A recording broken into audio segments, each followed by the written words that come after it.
It has been 80 years since a devastating Category 3 hurricane hit New England. Today, technology helps forecast the track of hurricanes and helps people prepare the best way they can, but this wasn't the case back in 1938.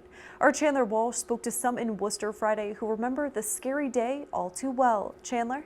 Brittany, with today's technology and warning systems, we can predict storms in advance, including what they'll do and where they'll go. But Worcester residents who lived through the hurricane of 1938 say there was nothing to prepare them.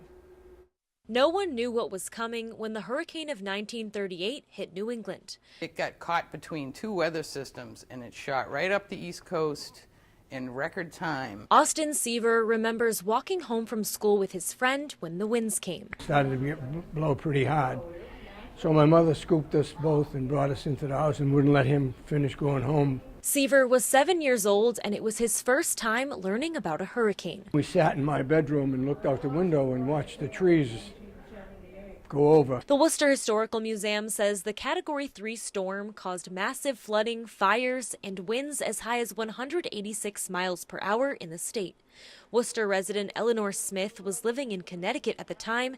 The winds there just as strong. The hurricane took the chicken coop and flew it way over into another field. In Worcester, damage was widespread, from uprooted trees to caved-in roofs to destroyed buildings. Steeples went down, trees crushed cars, U.S. Steel had a roof collapse, George Whitney's factory had the whole top of it taken off. Seaver rode out the storm in his home on Franklin Street, one of the oldest in the city.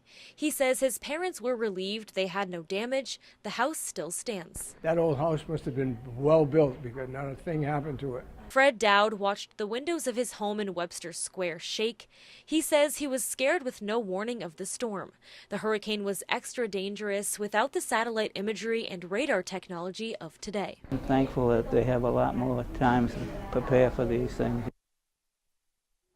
Seaver says for children like him, the hurricane was an adventure, but for adults, it was serious. Worcester experienced millions of dollars worth of damage. There were 8 deaths in the city and 130 more injured.